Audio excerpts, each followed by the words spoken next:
हाय निस्ना, कैसी हो? आज तुम कुछ बदली सी लग रही हो। क्या पहन रखा है तुमने? मुझे देखा है, कितनी खूबसूरत हूँ मैं। मुझे तुम पे बहुत ज़्यादा हैरानी होती है। कैसा हेयर स्टाइल बनाया है? यूँ बहुत गंदी लग रही हो आज तुम। लीजिए देखो, हम यहाँ पर पढ़ने आते हैं, ना कि एक दूसरे के कपड़ों को डिस्कस करने के लिए आते हैं। लिहाजा बेहतर है तुम अपनी स्टडीज़ पर कंसंट्रेट करो। और मुझे तो अपनी पढ़ाई से बहुत खुशी मिलती है।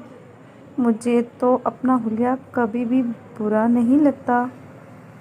तुम भी मुझे ऐसे मत बोला करो ना। तुम्हें नहीं लगता कि तुम बहुत ज़्यादा पागलों वाली बातें कर रही हो? मेरा हेयर स्टाइल देखो और मेरी ड्रेसिंग सेंस देखो तुम। और ज़रा अपनी शक्ल तो देखो शीशे में। लग क्या रही हो और देने चली मुझे लेक्चर? निस्ना, क्या बात है? क्यों परेशान हो? क्या हुआ? बोला है किसी ने तुम्हें कुछ? या स्टडी में कोई प्रॉब्लम है तो मैं तुम्हारी हेल्प कर सकता हूँ।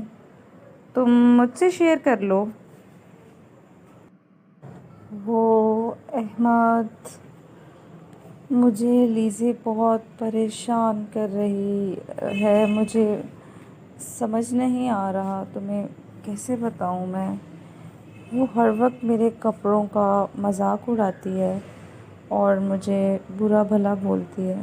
मुझे बिल्कुल अच्छा नहीं लगता, मगर मैं क्या करूं? मैंने उसको बहुत दफ़ा मना किया है, वो सुनती ही नहीं। मैं अपसेट हूँ। ओहो निस्ना, तुम भी किस पागल की बातों में आ रही हो? तुम्हें पता है कि तुम्हारी क्या क्वालिटीज़ हैं? जब हमारा रिज़ल्ट आएगा ना, तो फिर देखना तुम।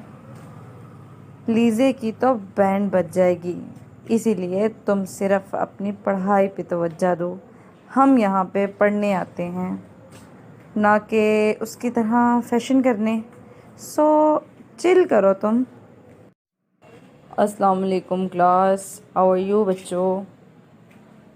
आज आपका पहला पेपर है और सब रेडी हैं। सारे अपनी अपनी बुक्स को बंद करें और अपने बैग्स में रख दें। पेपर और अपने पेन्स वगैरह रेडी कर लें। मैं जस्ट पेपर डिस्ट्रीब्यूट करने लगा हूँ। All the best students. Thank you, sir, for wishing us good luck. We all are ready for the paper. हाय, कैसा हुआ पेपर तुम्हारा? यार मेरा पेपर तो बहुत अच्छा हुआ है। मुझे तो लग रहा है कि तुम्हारा पेपर भी अच्छा हुआ है। मेरा पेपर बहुत ज़्यादा अच्छा हुआ है। मुझे सारे क्वेश्चंस आते थे और पता है बहुत आसान थे सारे सवाल। मगर क्लास में कुछ बच्चे बोल रहे थे कि पेपर बहुत मुश्किल है, मगर मुझे तो बहुत आसान लगा पेपर। पेपर बहुत आसान था और हमारे टीचर भी बहुत अच्छे थे। निस्ना प्लीज़ मुझे माफ़ कर दो निस्ना, मेरी से बहुत ज़्यादा गलती हो गई। मैंने तुम्हें बहुत बुरा भला कहा। तुम्हें पता है रिज़ल्ट आया है और मैं तो फेल हो गई हूँ। अब मेरे पेरेंट्स पता नहीं मेरे साथ क्या सलूक करेंगे। निस्ना प्लीज़ तुम मुझे माफ़ कर दो। मैंने तुम्हारा बहुत ज़्यादा मजाक उड़ाया था। अरे अरे लीज़े प्लीज़ रो नहीं। देखो मेरी बात सुनो, हम यहाँ पर पढ़ने के लिए आते हैं और हमें सिर्फ पढ़ना चाहिए, ना कि अपने माँ बाप के पैसे ज़ाया करने चाहिए। देखो जब हम स्कूल में आते हैं अपना वक्त भी देते हैं और फिर हम पढ़ते भी नहीं, तो इसलिए हमारे पेरेंट्स भी हर्ट होते हैं फिर। तो हमें अपनी टाइम पर स्टडीज़ करनी चाहिए और फैशन की तरफ इतना ज़्यादा ध्यान नहीं देना चाहिए। तुम एक अच्छी लड़की हो और तुम बहुत इंटेलिजेंट भी लगती हो मुझे। अगर तुम कोशिश करोगी तो नेक्स्ट पोजीशन तुम्हारी ही आएगी।